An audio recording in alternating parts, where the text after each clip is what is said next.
What is going on, guys? Welcome back. Squeegee Stories, episode 2. Alright? Starting to get a little traction on this YouTube thing. So I'm going to try and post more. As everybody knows, once the season starts, it gets a little crazy. So we're gonna do our best here. First and foremost, hey, look at this. Look at this thing I had made. Look. It's got a strip washer, squeegee, a bucket. Can anybody guess what this is? Leave in the comments what you think this is. Alright? There's a use for it. Okay? I want to know if you can figure it out. One last look. Alright. Anyway. Today's podcast episode is going to be all about handling challenging clients. If you haven't had one yet, you're going to have one. It's only a matter of time. We all have them. Sometimes multiple times a day. It's terrible. Sometimes multiple times a week. Not as bad, but they're out there. And you can do everything in your power to satisfy them, and nothing will. We're going to talk about some strategies. We're going to talk about how to resolve disputes, or at least try. Okay, and we're going to talk about possibly managing some hurdles that may come up. Okay. Let me look at this real fast. I got notes. All right. So, managing tough clients. All right. As much as everybody tries, there are always going to be clients that you just cannot satisfy. Okay. You're going to have perfect clients. You're going to have clients that went all right. That was good. Job's done. They're happy. Didn't get the best feeling right away, but we made it through. No problem. There's also going to be clients that you wish you never took. You'll probably never take again. And, you kind of just learn a lot from that experience. So, some things that you can do when you come in contact with a potential or fact client that is tough. You got to stick with professionalism. Always go the professionalism side of it. You may know beyond a shadow of a doubt that you are correct, right? But you got to stay professional, and sometimes that means just saying, you know what, you're right. I'm sorry, even though you're clearly not right. Sorry that didn't go the way you wanted it to. Let's fix it, okay? And you always want to start with that. Never get defensive, okay? Via text, that's worst case scenario, because you can't really appropriate your feelings or your facial expressions, or in person, okay? You always just say, you know what? What's going on? How can I help you? How can I make this better? What do I need to fix? Because it could be anything from quality issue of the glass. Something didn't get hit right. Maybe you missed something. I've had that. I totally forgot that upper window. I'm so sorry.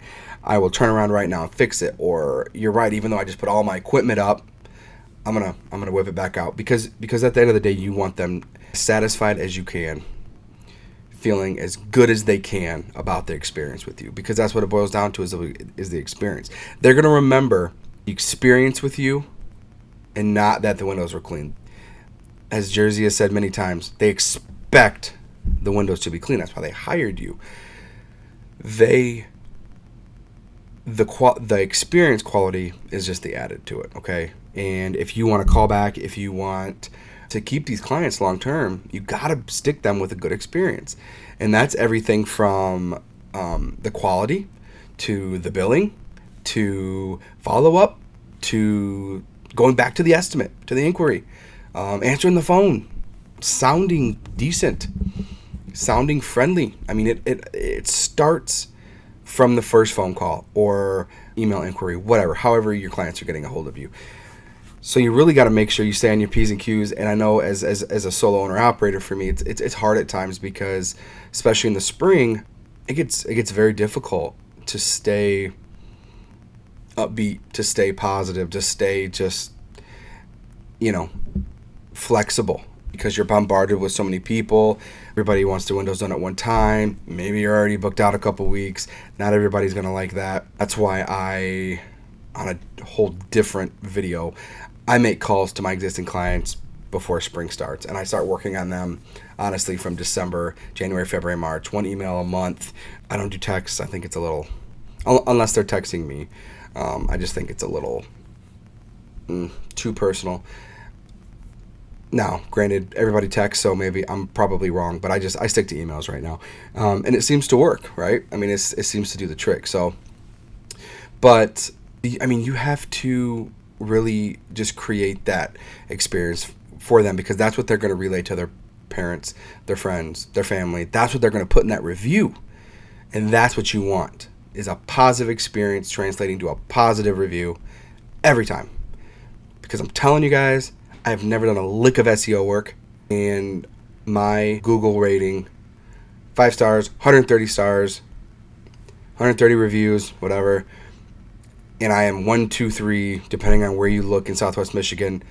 Fish, my local Fish is sponsored, and they pay for everything. So they're always going to be number one. Not a problem for me. I don't care. I've actually worked really well with Fish, my local Fish, and they've given me actually a lot of work when they were having trouble hiring and training and all of that. I like them. They're a great group of guys. Their business model is different than mine. Their target, I think, area is a little different than mine. They do a lot of storefronts. Their bread and butter is a lot of quick, easy, especially exteriors, storefronts, businesses. Okay, and that's another video I can do if you want to hear a video on creating friendships with your competition. Comment below. Don't forget to subscribe. I'm really looking for that subscribers. I'd love to get this thing rolling and invested. So I'd love to get to 200 subscribers by the end of the month. So let's push for that. So share it too, would you? To any window cleaner guys, But yeah, so just creating that experience. Like I said, it boils down from the first contact point to the last. But like I mentioned, sometimes there's going to be, you can try your darnest, whatever you want to say. You can try your best, but there's no satisfying them. And like I said, it could be over the work, over the billing issue, it's scheduling conflict. That happens a lot. I've lost clients because me being a one-man show, I've had a rain day, right? And so with my rain days, if it looks like it's going to rain, I swear every time I push jobs back because I think it's going to rain, it never rains. But when I go to do the jobs, I get poured on every flipping time. But I'll leave it up to the client. Sometimes I'm like, hey, Nancy, there's a 70% chance of rain.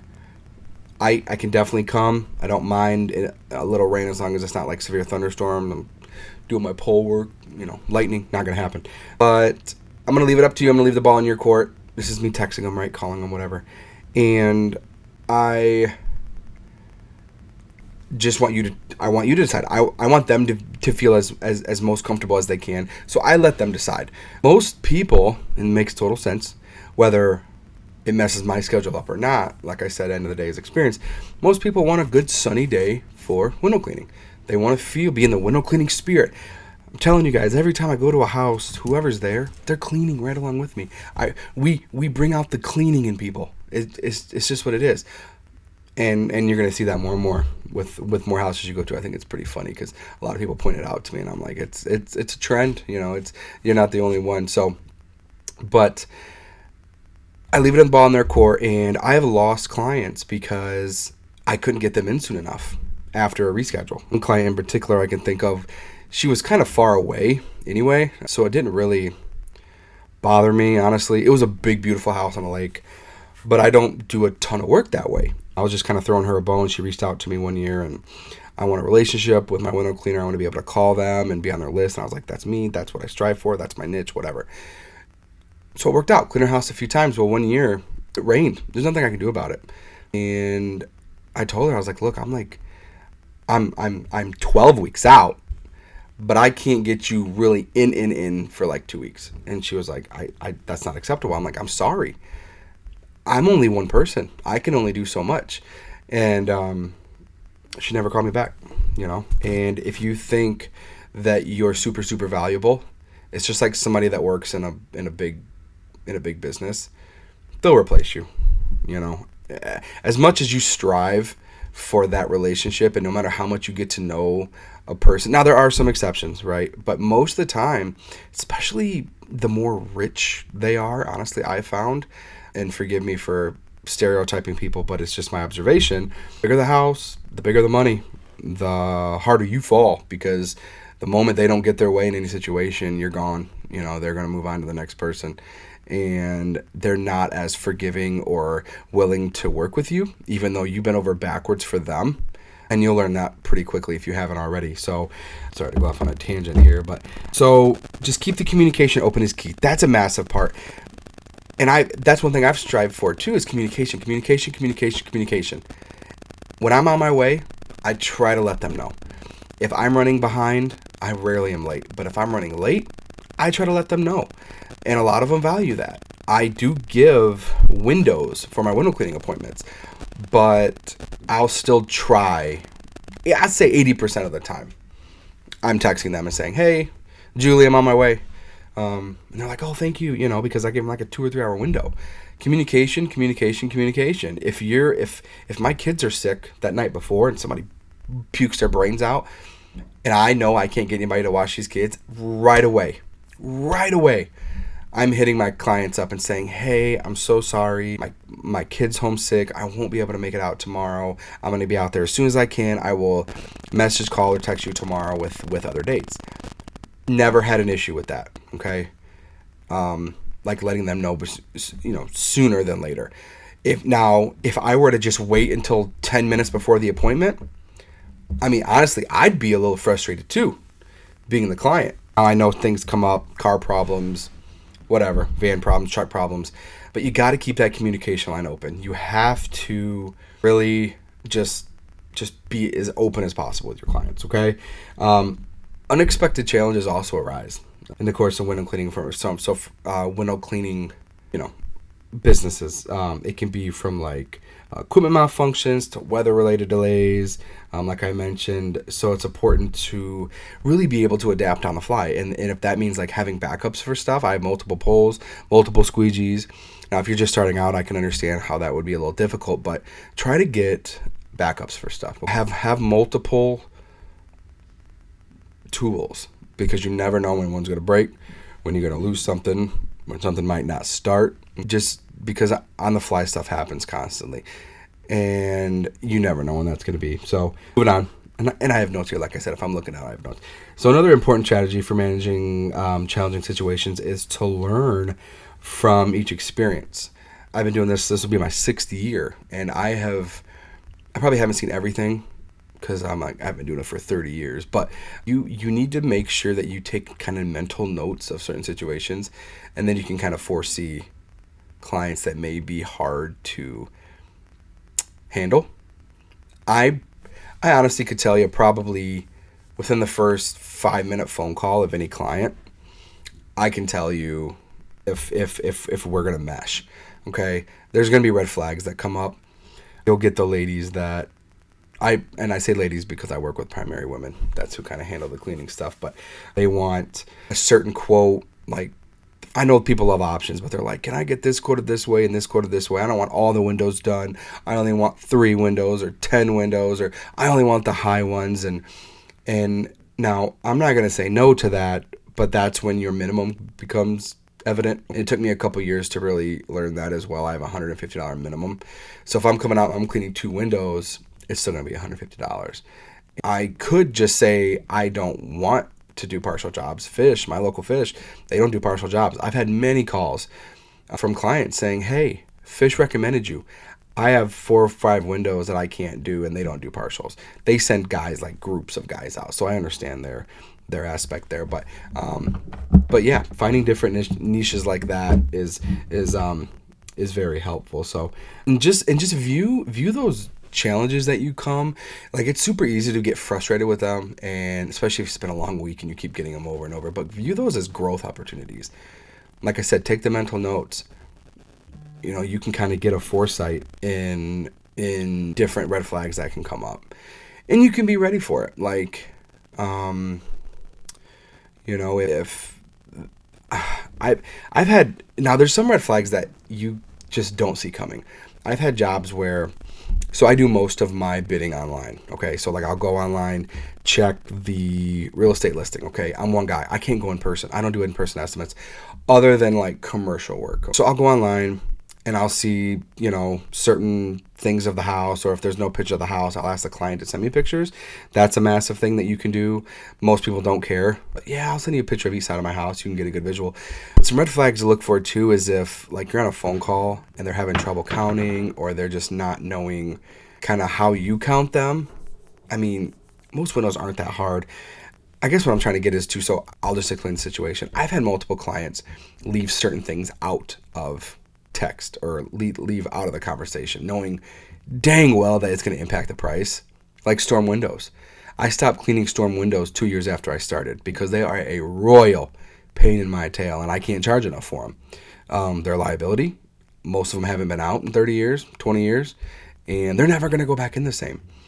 And the likelihood of you breaking one is very high. So I just stopped doing them. Well, I've had jobs, and they were booked for months. I'll go out to the job. I'll pull up, and I know immediately they have storms. And it breaks me and it hurts me, honestly, because I lose out money on the day and a client's unsatisfied. But I'll tell them, I'm sorry. You have storms. I don't clean storm windows, but that's going back to like things that happen on the fly, right? But you have to have backups for stuff. I have a guy in my back pocket that I can give the number to. I don't clean storms, but this guy does, and he can probably get you in a lot quicker than me. Always have that kind of guy or gal in your back pocket, because it leaves a little bit of a better taste in their mouth. Now, granted, they're going to have to wait longer. They're going to have to get new bids and all that, but you didn't leave them completely hung out to dry. You gave them another hook, okay? You gave them another contact. So I think that's absolutely huge too. Kind of wrapping up here, you're always going to run into issues. You're always going to run into clients that just don't really mesh well with you, and it is what it is. So, and if you think it's going to get better, it's not. You're always going to have things that come up, clients that come up. You just have to learn to adapt, learn to be ready for really any situation that you run into. And I think it'll make you a better businessman, woman. It'll make you a better person. Choosing kindness, I think, is massive. I've had jobs where it's been such a back and forth with this client, even though the job's done, and there's an issue arose that I couldn't really completely fix, whether it be my fault or their fault. Most of the time, it's just them unsatisfied about something. Sometimes people just want to get out of paying, or getting out of paying fully, or always looking for a deal. I'll just say, you know what? Here's your money back, or don't worry about it. And you kind of just put them on your blacklist. I have a blacklist, and there's clients that have completely, either stiffed me or caused enough issue where I'm like, this isn't worth my blood pressure, my stress level for the day, whatever. $200, I've been out $500 before on third party obs, and there's really nothing I can do about it. It's not enough to really take them to small claims.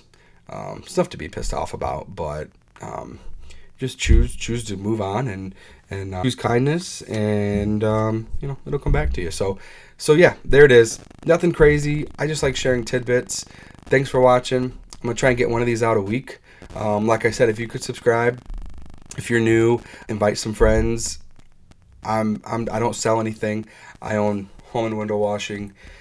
That's me.